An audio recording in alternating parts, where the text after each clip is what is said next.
ಮುಂದೆ ಬರಲ್ಲ. ನಮಗೆ ಈಗ ಅವ್ರು ಮುಟ್ಟಕ್ಕೆ ಕೆಲವು ಜನ ಅಸಹ್ಯ ಅನಿಸುತ್ತೆ ನಮಗೂ ಕೂಡ.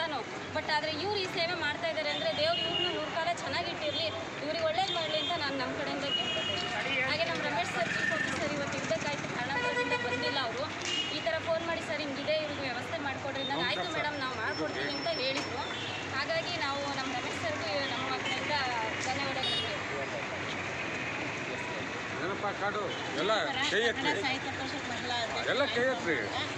ಈ ಥರ ಅನಾಥಗಳ ಒಂದು ಸೇವೆ ಅನ್ನೋದು ನಮಗೆ ಒಂದು ಉತ್ತಮ ಸೇವೆ ಅಂತ ಅನಿಸುತ್ತೆ ಸರ್. ನಾನು ಟಿ ವಿಯಲ್ಲಿ ಮೊಬೈಲಲ್ಲಿ ನೋಡಿದ್ದೆ, ನಾವು ಇವರು ಪ್ರಶಸ್ತಿ ಪ್ರದಾನದಲ್ಲಿ ನಾನು ಭೇಟಿಯಾಗಿದ್ದೆ ಸರ್. ನಾವು ನಿಮ್ಮ ಜೊತೆ ಭಾಗಿಯಾಗ್ತಿದ್ದಾಗ ಒಳ್ಳೆಯ ಅವಕಾಶ ಈ ಥರ ಸೇವೆಗೆ ನೀವು ಭಾಗವಹಿಸಿ ಅಂತ ಹೇಳಿದಾಗ ಇವತ್ತು ಖುದ್ದಾಗಿ ಅವರು ನನಗೆ ಫೋನ್ ಮಾಡಿ ಈ ಥರ ಅನಾಥರನ್ನು ನಾವು ಉತ್ತಮ ಸೇವೆಗಾಗಿ ಅವರ ಅನ್ನ ನೀರು ಬಟ್ಟೆ ಕೊಡುವಂಥ ಕಾರ್ಯಕ್ರಮದಲ್ಲಿ ಮುಂದಾಗಿರ್ತೇವೆ ಅಂತ ಈ ಜನತೆಗೆ ತಿಳಿಸುತ್ತಾ, ಇಂತಹ ಸಂಯೋಜನೆಯಲ್ಲಿ ನಿಮ್ಗೆ ಯಾರಾದರೂ ಮನಸ್ಸಿಗೆ ಗೊತ್ತಾದರೆ ಈ ಥರನ ನಮ್ಮ ಅಡ್ರೆಸ್ಸಿಗೆ ಫೋನ್ ಮಾಡ್ಬೋದು ಅಂತ ಹೇಳ್ತಾ ಈ ಎಲ್ಲ ಸಭಿಕರಿಗೆ ನಾನು ಮನವಿ ಮಾಡಿಕೊಡುತ್ತೇನೆ. ಜೈ ಹಿಂದ್ ಜೈ ಕರ್ನಾಟಕ. ನಮ್ಮನ್ನು ಇನ್ನೊಂದು ಮಾತಾಡೋಕ್ಕೆ ಇಷ್ಟಪಡ್ತೀನಿ. ನಮ್ಮನ್ನು ಈಗ ರಕ್ಷಣಾ ವೇದಿಕೆ ಮಹಿಳಾ ಅಧ್ಯಕ್ಷರಾಗಿ ಮಾಡಿದ್ದಾರೆ. ನಮ್ಮ ತಾಲೂಕು ಅಧ್ಯಕ್ಷರು ಬೇರೋಜ್ ಸರ್ ಇದ್ದಾರೆ. ನಮ್ಮ ಗುರುಮೂರ್ತಿ ಸರ್ ಬರಬೇಕಾಗಿತ್ತು, ಅವರು ಕಾರಣಾಂತರದಿಂದ ಬಂದಿಲ್ಲ. ಅವರೆಲ್ಲ ನಮಗೆ ತುಂಬ ಸಪೋರ್ಟ್ ಮಾಡ್ತಾರೆ. ಸರ್ ಹಿಂಗಿದೆ ಬನ್ನಿ ಅಂತ ಹೇಳಿದ ತಕ್ಷಣ ಅವ್ರು ಕಾಲ್ ಮಾಡಿದ್ರೆ ಅವರು ಕೂಡ ಬಂದರು. ಈ ವೇದಿಕೆಯಲ್ಲಿ ನನ್ನ ಅಧ್ಯಕ್ಷ ಮಾಡಿದ್ದಕ್ಕೂ ನನಗೆ ತುಂಬ ಥ್ಯಾಂಕ್ಸ್ ಹೇಳ್ತೀನಿ. ಯಾಕೆಂದರೆ ಈ ಒಂದು ಇದ್ರಲ್ಲಿ ಬಂದಿರೋದ್ರಿಂದ ನಾವು ಇದೆಲ್ಲ ಮಾಡೋಕ್ಕಾಯ್ತು.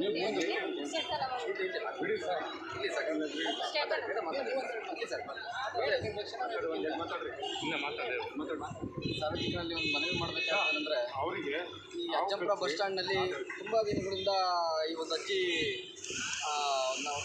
ವಾರ 10 ದಿವಸ ಆಯಿತು. ಈ ಅಜ್ಜಿ ಬಂದು ಯಾರು ಇಲ್ಲದ ಕಾರಣ ಅಜ್ಜಿಗೆ ಅನಾರೋಗ್ಯದಿಂದ ಕಾರಣವಾಗಿ ತುಂಬ ನೋವು ಪಡ್ಕೊಂಡಿದೆ. ಹಾಗಾಗಿ ಹೆಚ್ಚಿನ ಮಾಹಿತಿಗೆ ಈಗ ಮಂಜುನಾಥ್ ಸರ್ ಅವರಿಗೆ ಅನಾಥಾಶ್ರಮಕ್ಕೆ ನಾವು ಸೇರಿಸ್ಕೊಳ್ತಾರೆ. ಇಂಥವ್ರು ಯಾರು ಇದ್ದರೆ ಉದ್ದೇಶಕ್ಕೆ ಮೇಡಮ್ ಅವ್ರ ಕಡೆಯಿಂದ ಅವರಿಗೆ ಕರೆ ಮಾಡಿಕೊಂಡು ಅವ್ರಿಗೆ ನೆಲೆ ಮಾಡಿಕೊಡುವಂಥದ್ದೊಂದು ಕಾರಣ ಇದಾಗಿದೆ. ಬಂದರೆ ಅವ್ರಿಗೆ ಎಷ್ಟು ಧನ್ಯವಾದ ಹೇಳಿದ್ರು ನಾವು ಕಮ್ಮಿ ಆಗುತ್ತೆ.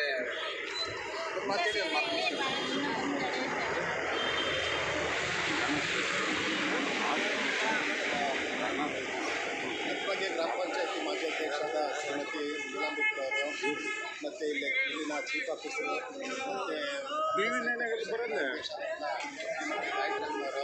ಮತ್ತು ನಮ್ಮ ರಕ್ಷಣಾ ವೇದಿಕೆ ಎಲ್ಲ ನಮಗೆ ಈ ಅಜ್ಜನ ಕರ್ಕೊಂಡೋಗಿ ಅನಾಥಾಶ್ರಮಕ್ಕೆ ಸೇರಿಸಲಿಕ್ಕೆ ಸಹಾಯ ಮಾಡಿದ್ದಾರೆ. ಈ ಥರ ಮನೋಭಾವನೆ ಎಲ್ಲರೂ ಬೆಳೆಸ್ಕೋಬೇಕು. ಇದನ್ನೆಲ್ಲ ಯಾಕೆ ಈ ರೀತಿ ಮಾತಾಡ್ತಾ ಇದ್ದೀವಿ ಅಂದರೆ ಇದನ್ನು ನೋಡಿ ನಾನು ಈ ಕೆಲಸ ಮಾಡಬೇಕು ಅಂತೇಳಿ ಬೇರೆ ಜನರು ಬರಬೇಕು. ಇಂಥ ಆಧುನಿಕತೆ ಕಾಲದಲ್ಲಿ, ಇಂಥ ಸುಭಿಕ್ಷಿತವಾದ ಕಾಲದಲ್ಲಿ ಆಹಾರಕ್ಕೆ ಕೊರತೆ ಇಲ್ಲ, ಆರೋಗ್ಯಕ್ಕೆ ಕೊರತೆ ಇಲ್ಲ, ಶಿಕ್ಷಣಕ್ಕೆ ಕೊರತೆ ಇಲ್ಲ, ಮನಸ್ಸಿನಲ್ಲಿ ಹತ್ತ ತಕ್ಷಣ ಎಲ್ಲ ವಸ್ತು ಸಿದ್ಧಾಂತ ಕಾಲದಲ್ಲಿ ಅನಾಥರಾಗ್ತಾ ಇರೋದನ್ನು ನೋಡಿ ನಮಗೆ ಸಹಿಸಕ್ಕೂ ಆಗ್ತಿಲ್ಲ.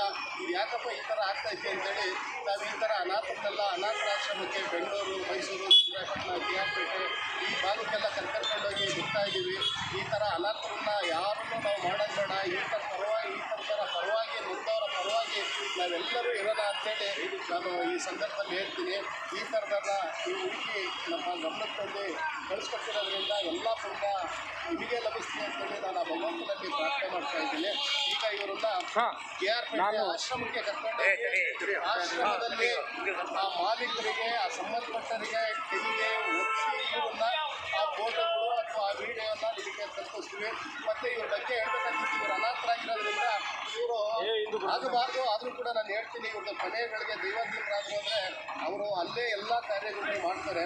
ಇದು ಕೂಡ ಕಾನೂನಾತ್ಮಕವಾಗಿ ತಪ್ಪು. ಕಾನೂನು ನಾವು ಈ ಥರ ಕರ್ಕೊಂಡೋಗೋದು ಏನು ಅಂದರೆ ಕಾನೂನಲ್ಲಿ ಪೊಲೀಸ್ ಇದೆ ಮತ್ತು ಮಹಿಳಾ ಕಲ್ಯಾಣ ಇಲಾಖೆ ಇದೆ, ಸಂಬಂಧಪಟ್ಟ ಅಧಿಕಾರಿಗಳಿದ್ದಾರೆ. ಅವರೆಲ್ಲ ಬಂದು ಇದಕ್ಕೆ ಸಹಾಯ ಮಾಡಿ ಹೇಳಬೇಕು. ಆದರೂ ಕೂಡ ಅನಿವಾರ್ಯ ಆ ಥರ ಕಾನೂನಾಗಿ ಹೋಗಬೇಕು ಅಂತೇಳಿ ಅಷ್ಟೊತ್ತಿಗೆ ಇವರು ಮಂಡನೆ ಒಂದು ಬಿಡ್ತಾರೆ. ಇಲ್ಲಿ ಬೇರೆ ಜನಗಳಿಗೆಲ್ಲ ತೊಂದರೆ ಆಗ್ತಿದೆ.